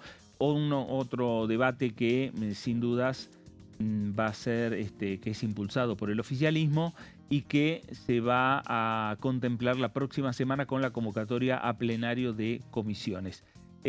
Hablamos del tema de la reforma laboral. Claudio nos señalaba y nos apuntaba lo que decidió la Corte Suprema de Justicia. No aceptar el per saltum, es decir, no aceptar discutir o analizar la ley de reforma laboral por ahora. Por ahora, ¿no? Y ¿No? que siga el trámite que ha venido llevando adelante, especialmente a partir de la controversia en primera instancia y las definiciones en segunda instancia, sobre también el fuero, si es la Justicia Nacional del Trabajo o el fuero contencioso. Claro. Bueno, pero Gonzalo Solabarrieta nos preparó un informe que tiene que ver con la reforma laboral y esos artículos o capítulos vinculados al incentivo laboral. A ver qué nos preparó Gonzalo. Después de tantos idas y vueltas, ¿no? Con el apartamiento, en este caso, de la justicia del trabajo, en esta causa que, recordemos, había iniciado la Confederación del Trabajo Argentino, en este caso para judicializar la modernización laboral del gobierno nacional, una vez que el gobierno tenía la posibilidad de este avance, ¿no? Judicialmente hablando, de la reforma, este lunes ya oficializó y reglamentó uno de los capítulos tal vez más trascendentales de la modernización laboral y tiene que ver con uno que refiere básicamente a la posibilidad, siempre lo decimos en algo que es una proyección, la posibilidad de generar empleo formal, que es uno de los objetivos que me imagino deben tener todos los gobiernos nacionales. Después está en ver el accionar de estos gobiernos, de cada uno de ellos, en ver cómo lo logra, cómo lo llega a formalizar. Bueno, dentro de esta modernización laboral, en este caso un decreto presidencial este lunes, oficializó justamente uno de estos capítulos que se enfoca justamente en la posibilidad de tener nuevos trabajadores registrados. Vamos un poquito a pasar las placas de a poquito para adentrarnos en lo que significa básicamente esta oficialización. Vamos a la siguiente placa para empezar el repaso justamente. Ahí está. El primero es el régimen de incentivos laborales que se crea a través justamente de este capítulo, que lo que incluye son algunos beneficios fiscales.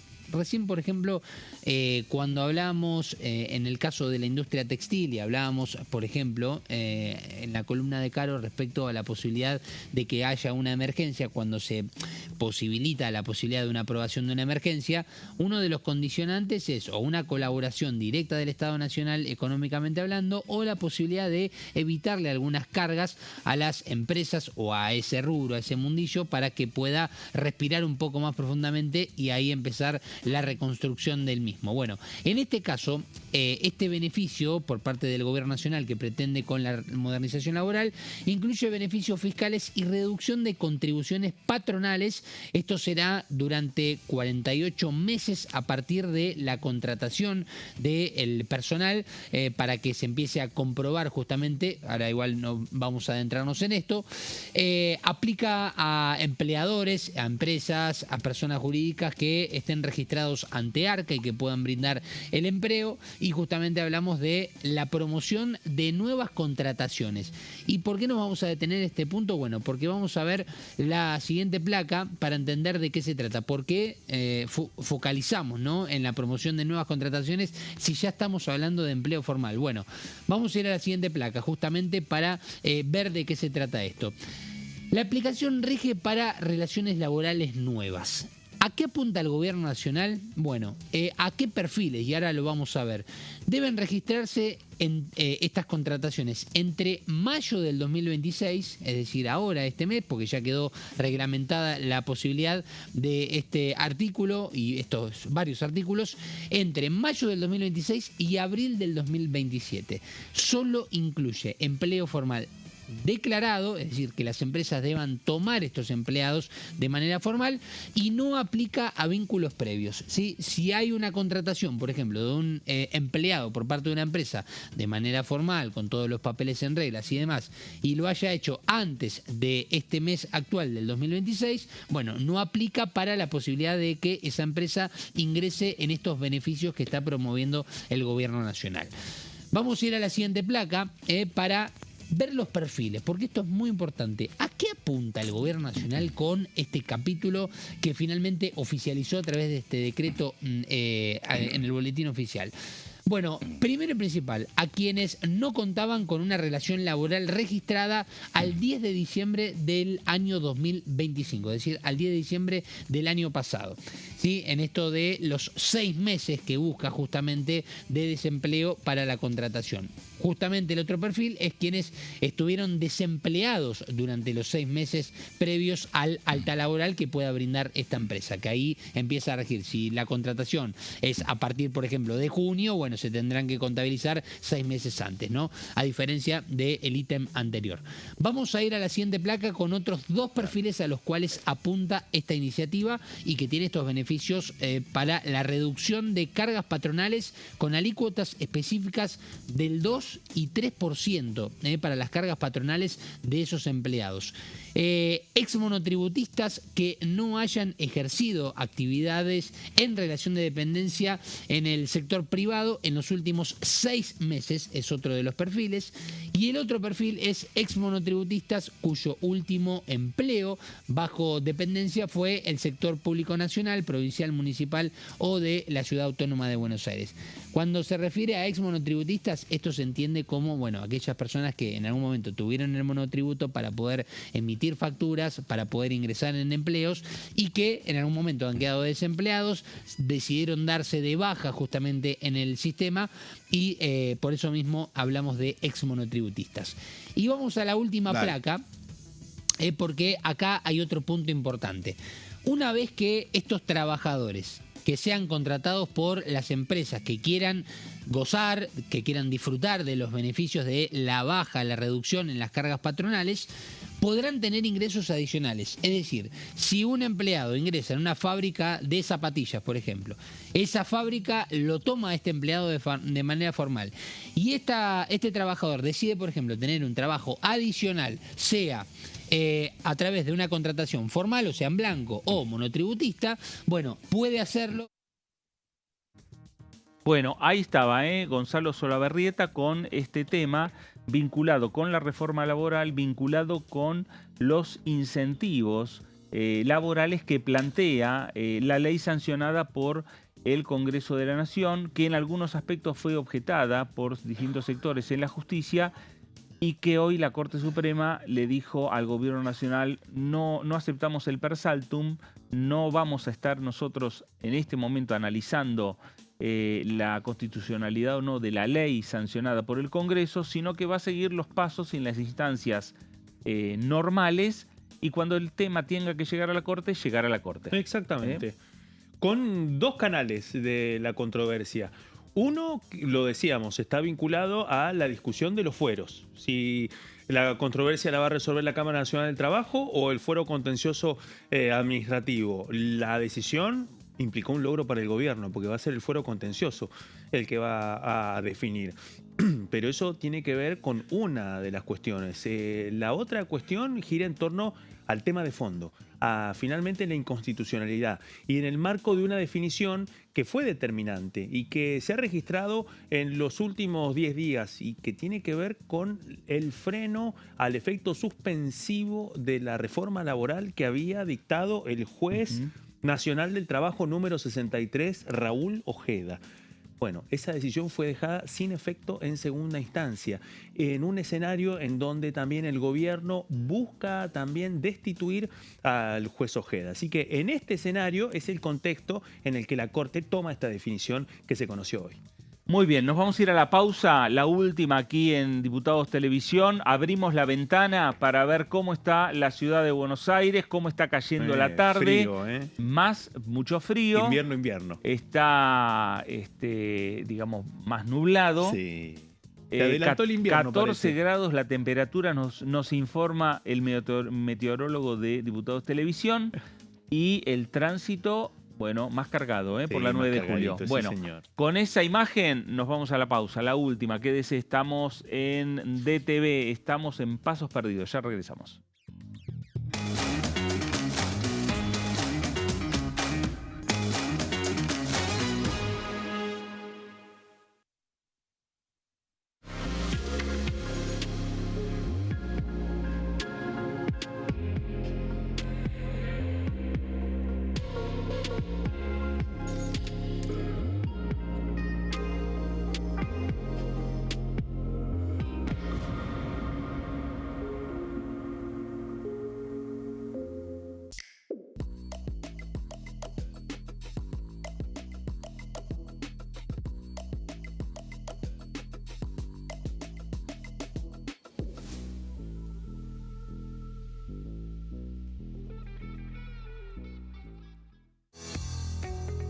¿Quiénes conforman el Congreso?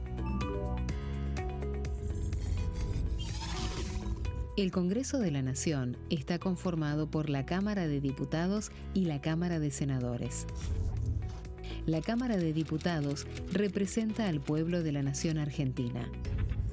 Esto significa que las provincias más grandes y con mayor cantidad de habitantes tienen muchos más diputados que las provincias más pequeñas. La manera de establecer las cantidades es proporcional. Por ejemplo, la provincia de Buenos Aires cuenta con 70 diputados nacionales y la provincia de Tierra del Fuego con 5.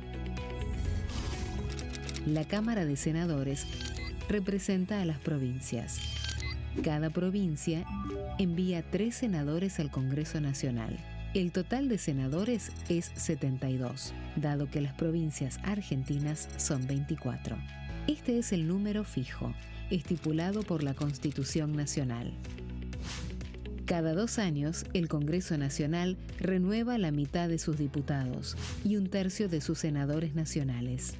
El mandato de los senadores es de 6 años, mientras que el de los diputados es más breve, dura solamente 4 años.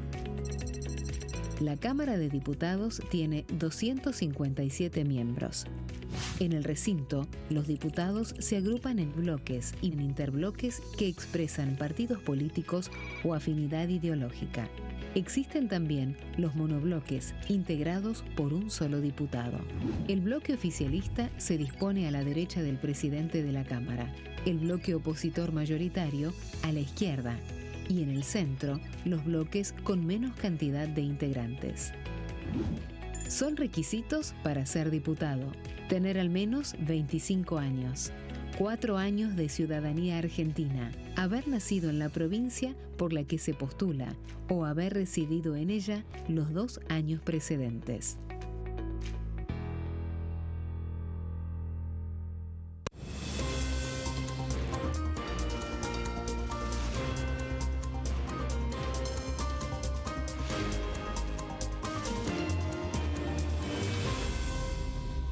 Consenso, de lunes a viernes, 12 horas.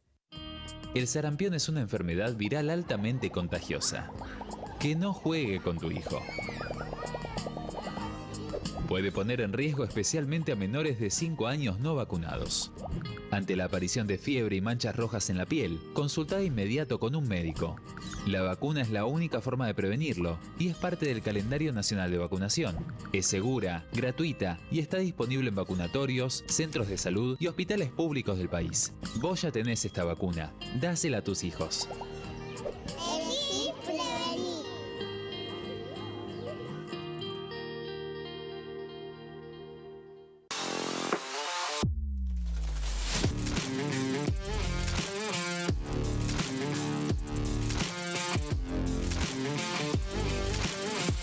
Orden del día, de lunes a viernes, 11 horas.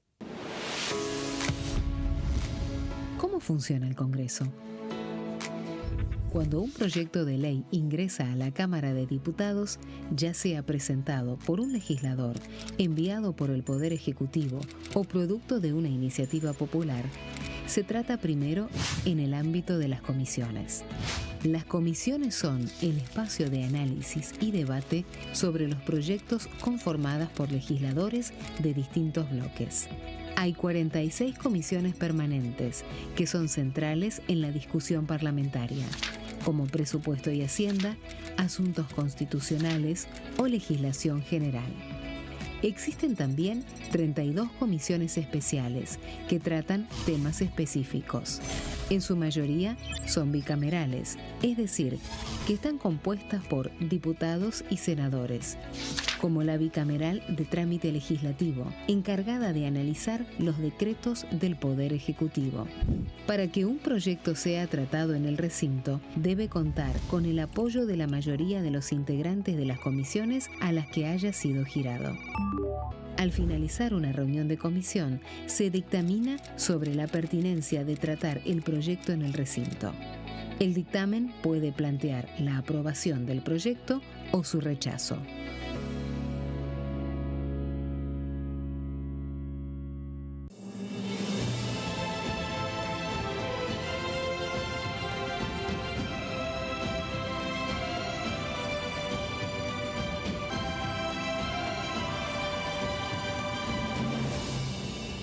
La bancada, de lunes a viernes, 13 horas. Leyes en un minuto. Acuerdo Mercosur-Unión Europea. Este acuerdo surge luego de 25 años de negociaciones entre ambos bloques y fue ratificado en diputados con 203 votos a favor, 42 en contra y 4 abstenciones. Gracias a esta ley, se crea una de las zonas de libre comercio más grandes del mundo, alcanzando a casi 800 millones de consumidores. En un contexto de fragmentación económica, funciona como una alianza estratégica de cara al futuro. Los puntos más importantes del acuerdo son la eliminación de impuestos y aranceles de importación, lo que facilita el comercio bilateral y la cooperación técnica entre ambos bloques. El acuerdo no se limita a bienes físicos, sino que también incluye regulaciones sobre servicios, propiedad intelectual y desarrollo mutuo. Además, establece un mayor acceso al mercado europeo para productos como carnes, vinos y agroindustria. Adicionalmente, contempla el ingreso de maquinaria y vehículos de origen europeo. Tras ser aprobado por el Congreso, Argentina y Uruguay se convirtieron en los primeros países del Mercosur en ratificar el acuerdo. Este acuerdo consolida una alianza comercial estratégica entre ambos bloques.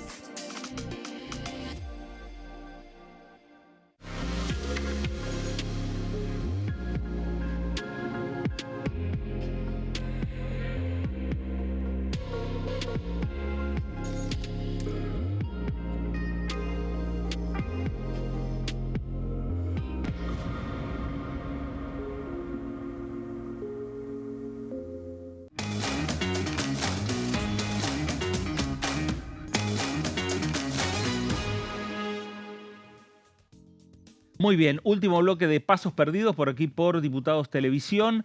El tema que está instalándose en ambas cámaras legislativas tiene que ver con la reforma electoral. Más allá que el Ejecutivo ha decidido, desde el punto de vista político, iniciar este debate por el Senado Nacional, lo giró a la Comisión de Asuntos Constitucionales que preside el senador nacional por Tierra de Fuego, Agustín Coto, que aún no convocó a reunión para iniciar este debate. Lo cierto es que ya también desde diputados y desde Senado se está hablando del tema. ¿Por qué? Porque hay diferentes capítulos que incluyen, por un lado, la posibilidad de anular, derogar las elecciones primarias, las elecciones PASO. Otro capítulo habla de eliminar los aportes a los partidos políticos o a las campañas políticas.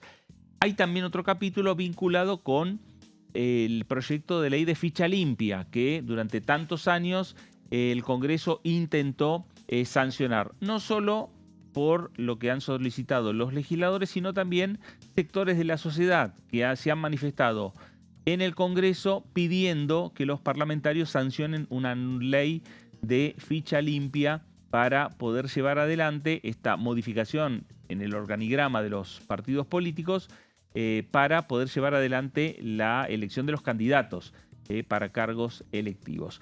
Pero habló sobre el tema, sobre la posibilidad de discutir una reforma electoral en la República Argentina, distintas voces de esta Cámara de Diputados. Con Diputados Televisión habló Jimena López de Unión por la Patria. Algunas cuestiones de la reforma electoral que tienen que ver con la eliminación de las PASO, que nosotros la hemos pedido muchas veces, porque es un costo innecesario. También es cierto que nos pasó en su momento, yo estuve en la reforma cuando se trató boleta única, no sé si se acuerdan, que es el sistema de la Cruz, que está a nivel nacional. Bueno, yo en ese sistema no estuve de acuerdo. Me parece que, en principio, si el proyecto pasa al Senado, obviamente yo tengo la responsabilidad de leerlo y discutir con mi grupo de compañeros diputados del Frente Renovador si vamos a dar el apoyo al todo, a las partes, y obviamente dentro de Unión por la Patria, qué es lo que se considera viable. Yo personalmente no estoy de acuerdo con las PASO, pero mi postura es una postura personal que después yo no puedo definir por mí misma si voto sola, no, tiene que ver con un respeto a lo del bloque. Sí creo que me parece que van a utilizar la misma estrategia que en todas las reformas. Nosotros nos hemos encontrado con proyectos, tanto el de reforma laboral como la discusión en algún momento que se va a dar de reforma previsional, que llegan proyectos cuya técnica es bastante floja de papeles, lo cual los hacen judicializables para evitar después tener que dar debates serios sobre esos proyectos. Ahí estaba Jimena López marcando en parte también la postura tradicional que ha tenido su sector político dentro de Unión por la Patria. Hablamos del Frente Renovador de Sergio Massa, que permanentemente cuando se habló del tema de las PASO, Massa habló de la eliminación de este sistema. Y por lo tanto también Jimena López lo marca, pero también deja entrever que esa va a ser una discusión interna. Cuando internamente el Unión por la Patria resuelva una postura a llevar adelante, me parece como que deja la puerta abierta para decir, bueno, nosotros acompañaremos, más allá de lo que diga el Frente Renovador, porque hay una decisión orgánica. Exacto. O a lo mejor no estarán en ese debate, o por lo menos ausentes a la hora de votar. Y especialmente, además, Fernando, porque, bueno, el bloque del panperonismo ya viene de mantener un ejercicio respecto a encontrar una síntesis sobre las posiciones divergentes que hay sobre qué hacer con las PASO, especialmente desde que fueron implementadas a partir del año 2009. Y además venimos en un momento en donde el año pasado el Congreso de la Nación suspendió las PASO 2025. Ahora el nuevo debate gira en torno a otra versión de las PASO presidenciales. Bueno, es otro debate. Bueno, quien habló desde el oficialismo, quien habló desde La Libertad Avanza fue Carlos Zapata, que también sobre este tema, en diálogo con Diputados Televisión, dijo lo siguiente. La reforma electoral es algo que se viene planteando desde, usted se acordará de que se planteó la ley bases, ya estaba la idea de ordenar, eliminar las PASO, tema de los financiamientos de los partidos políticos. Teníamos en agenda en aquel momento ya lo de la boleta única de papel, que tenía media sanción de diputados, si usted se acuerda. Y también tenemos el tema de la ley de ficha limpia, que terminó con media sanción en diputados y en el Senado no pudo obtener la sanción definitiva. Para nosotros es algo importante avanzar en este sentido para, primero, eliminar las PASO, que es lo que estamos buscando, de que la ciudadanía que no está afiliada a un partido político o quizás esté afiliada a un partido político donde no hay interna, con sus impuestos no pague el gasto electoral ni las ganas de tener un lío interno en cada una de las fuerzas políticas. Lo más natural es que cada fuerza política empodere a los candidatos con mira a la contienda electoral con el apoyo de sus afiliados, porque el tema de las elecciones PASO, ¿qué es lo que posibilita? La injerencia de personas ajenas al ideario del partido político del frente en la designación o selección de sus candidatos. Por ejemplo, le doy un ejemplo, un caso. En un municipio donde los votantes son pocos, se plantea una PASO para candidato a intendente. De frente oficialista, que maneja todos los recursos, presenta una sola lista. Y de la oposición se presentan dos listas. Eso da la posibilidad de que desde el oficialismo se incida en la elección del peor candidato en la oposición.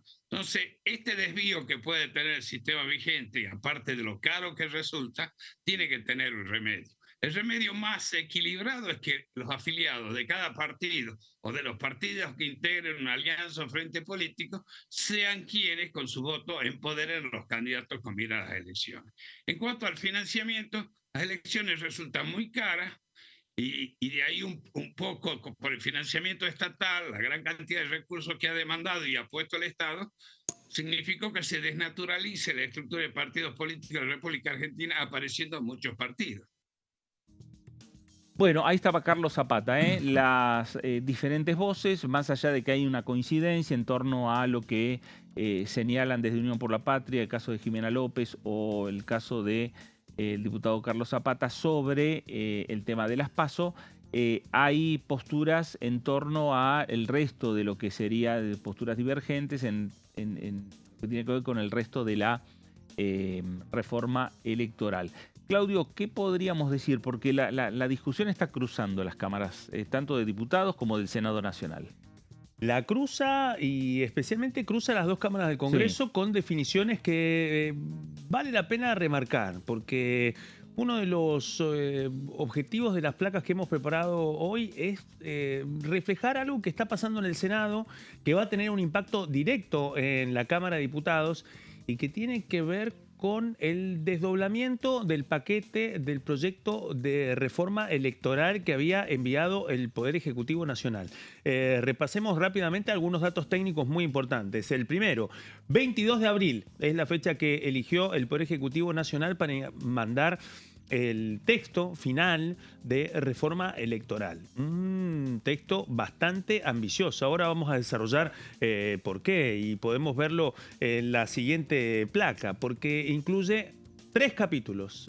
A diferencia de lo que han sido los intentos anteriores de reforma electoral, bueno, su alcance es muy amplio. No solamente incluye cambios en el financiamiento de los partidos políticos, sino que también incluye adentro de toda esta iniciativa el proyecto de ficha limpia y además la eliminación de las primarias abiertas, simultáneas, obligatorias. Esa es la foto hasta este momento del texto como fue presentado.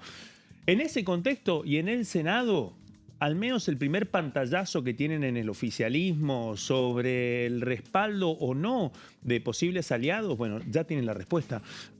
Y es que la oposición dialoguista, quienes han sido dadores de quórum y de votos para la Libertad Avanza en la Cámara Alta, ya le anticiparon a la titular del bloque de la Libertad Avanza en el Senado, a Patricia Bullrich, que así como está diseñado, no cuenta con los votos ni cuenta con el respaldo de bloques que son determinantes para reunir las voluntades que le permitan al oficialismo avanzar con la aprobación en el Senado de este paquete. Una de las principales críticas, ya lo venían diciendo distintos legisladores y también lo han dicho distintos senadores, era el desacuerdo en torno a no incluir ficha limpia dentro del paquete de reforma electoral. Esa es una de las principales divergencias que han tomado nota en el oficialismo en este último tiempo y que finalmente ayer derivó en un cambio muy importante. Lo vemos en esta placa, me refiero a los nuevos cambios de la estructura que estaba planteada en el texto presentado por el Ejecutivo.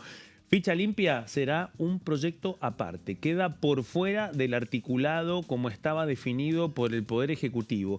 Y esto surge a partir de un acuerdo que surgió en una reunión de labor parlamentaria ayer en la Cámara Alta, en donde la Libertad Avanza aceptó finalmente el planteo que habían hecho legisladores del PRO y también del radicalismo. Esto específicamente al tema de ficha limpia, y no es el único punto que queda por resolver dentro de la negociación del oficialismo con los aliados. Ficha limpia indudablemente es uno de los puntos más importantes de la negociación y lo que dice el oficialismo es que finalmente decidieron aceptar este planteo para evitar que el diseño del proyecto, así como estaba, quede empantanado en la Cámara Alta. Así que la primera definición es que ficha limpia será tratado, pero será tratado como un proyecto aparte del paquete de reforma electoral. Resta saber entonces cómo van a avanzar los tiempos, porque ahora se desdobla la agenda. El oficialismo va a tener que avanzar no solamente con las negociaciones en torno a reforma electoral, con lo que eso implica, sino también con ficha limpia. Bueno, y acá vamos a repasar rápidamente los principales puntos de cómo queda el paquete de reforma electoral. Estos son los principales puntos. La limitación al financiamiento para los partidos políticos, los límites para los aportes privados, la implementación, especialmente en el ámbito de los partidos políticos, de la afiliación digital. Otro de los puntos, un tope para los aportes privados en materia de campaña para el financiamiento de los partidos políticos. Vamos a la siguiente placa. Una prohibición explícita para donaciones anónimas para partidos políticos y también provenientes del extranjero. El otro punto, la eliminación de la obligatoriedad del debate presidencial, que también forma parte del diseño presentado por el Ejecutivo para esta reforma electoral. El otro punto, la suspensión de la elección directa de representantes en el Parlasur, el Parlamento del Mercado Común del Sur. Y el otro punto que sigue, la eliminación de las PASO. En sí mismo, todo un debate, pero bueno, este es uno de los dos debates que encierra la reforma electoral y a partir de esta negociación entre la Libertad Avanza, la Unión Cívica Radical y el PRO, ficha limpia queda afuera de este texto y correrá por cuerda separada. Cuerda separada en términos de la definición jurídica y en la negociación parlamentaria. Hay que ver si finalmente el oficialismo con esto buscará llevar adelante el tratamiento de los dos proyectos a la par. Hay que ver si en este contexto los recursos van a ser apuntados solamente para avanzar con la reforma electoral y queda ficha limpia para cuando se haya resuelto el debate de la reforma electoral o avanzarán en los mismos tiempos. Hay todo un interrogante al respecto. ¿Cuáles son los pasos que vienen para que se cristalicen estas definiciones? En primer lugar, el miércoles 13 de mayo a las 12 del mediodía, reunión de la Comisión de Asuntos Constitucionales. Finalmente, para poner en valor los proyectos presentados que buscan avanzar en esta división de la reforma electoral. Lo que sigue lo veníamos anticipando y nos lo contaba Fernando Fraquelli. Jueves 14, una sesión en el Senado para avanzar con los textos que ya tienen dictamen. los vamos a ver en la última placa, y que tienen que ver finalmente con el proyecto de inviolabilidad de la propiedad privada, una de las obsesiones de Federico Sturzenegger en la búsqueda de votos después de una negociación muy compleja, especialmente con un oficialismo que estaría comenzando a ceder, especialmente en los cambios sobre la ley de tierras y también sobre la posibilidad de ejecutar desalojos ejecutivos en los territorios que están dentro del Registro Nacional de Barrios Populares. Estos serían algunos de los cambios en donde el oficialismo estaría cediendo algunos de los puntos para avanzar en el tratamiento finalmente de lo que se espera el jueves 14. El otro de los puntos, regularización de armas de fuego y la renovación del programa de recuperación de armas de fuego también. Así que esos son los puntos que surgen. Ahora sí, obviamente, el comentario político. El comentario político gira, por una parte, de esta manera, con el oficialismo ordenando el debate de ficha limpia y esperando ponerle fecha. El otro tema tiene que ver con los dos puntos centrales de la reforma electoral. Por una parte, todo lo que está vinculado al financiamiento de los partidos políticos. Y el otro punto que vos, Fernando, venías puntualizando con claridad y que escuchábamos las divergencias que hay entre oficialismo y oposición, al menos aquí en la Cámara de Diputados, respecto a qué hacer con las PASO. Bueno, el proyecto lo que incluye es finalmente conseguir la eliminación de las primarias abiertas, simultáneas y obligatorias para elecciones presidenciales, luego de la suspensión de las PASO para medio término, pero aquí tampoco hay posiciones comunes y eso forma parte de otro punto de la negociación que sigue entre oficialismo y oposición en el Senado. Hemos dado cuenta aquí, por ejemplo, del proyecto presentado por el senador Vicchi del radicalismo, jefe de la bancada radical en la Cámara Alta, que lo aclaró. Dijo, esto lo hago en términos personales, no representa la posición del bloque porque todavía hay que discutirlo, pero Vicchi puntualizó un proyecto en donde lo que busca es quitarle la obligatoriedad a las primarias, es decir, que sean optativas. Una voz coincidente con un planteo que ya hizo aquí en la Cámara de Diputados Cristian Ritondo, el jefe de la bancada del PRO en la Cámara Baja, y que en una entrevista también dijo, bueno, lamentamos que el gobierno no nos haya mostrado el proyecto original de reforma electoral, si no habríamos hecho algunos cambios. Anticipó la predisposición para poder escuchar algunos planteos, pero también dijo, podrían ser optativas. Y acá viene un tema, y nosotros lo contamos esta semana. Para el peronismo también es una interpelación respecto a sus posiciones. No solamente por esto que mencionábamos, que hay sectores de este panperonismo que quieren jugar a fondo con la eliminación de las PASO, porque ya lo han hecho en otro momento. Me refiero al Frente Renovador de Sergio Massa. Pero la verdad que en términos de primarias abiertas y optativas, bueno, el peronismo ya las conoce. Desde el año 2003, en la provincia de La Pampa. Estamos hablando de las internas abiertas, simultáneas y obligatorias, donde la única obligatoriedad es para los partidos políticos para realizar la interna, pero en ese sentido, para los ciudadanos y para los afiliados, es optativa. Así que en este pantallazo, bueno, podemos ver cuáles son las posiciones que están en pugna, cómo se abre el camino para que el próximo capítulo sea la negociación en torno a la eliminación o algunos cambios en las PASO, luego de que el debate sobre ficha limpia va a empezar a correr por cuerda separada, algo que distintos legisladores ya esperaban desde la semana pasada. Bueno, sin lugar a dudas, Claudio, es un tema que el gobierno todavía no tiene claro cómo tratar de construir esas mayorías necesarias. Son proyectos, estos cambios en lo que tiene que ver con legislación electoral que necesitan mayorías especiales, necesitan el acompañamiento de la mayoría absoluta de cada Cámara Legislativa. Exacto. Un mínimo de 129 diputados nacionales que voten a favor, un mínimo de 37 senadores que voten a favor. No alcanza solo con La Libertad Avanza. Exacto. Necesita acordar con los socios o con los sectores más cercanos. Lo que pasa, que vos bien señalás, esos sectores más cercanos, la Unión Cívica Radical, el PRO, tienen diferencias que me parece que en algunos casos son profundas. Sí, señor. Habrá que ver.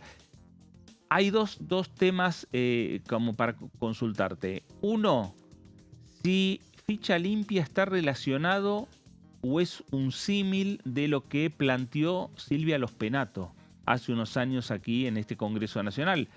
el año pasado. Sí, señor. ¿No? Cuando se cayó el proyecto. Efectivamente. Y está siendo presentado cuando se cumple un año del rechazo Claro. y la imposibilidad de que pueda volver a ser tratado.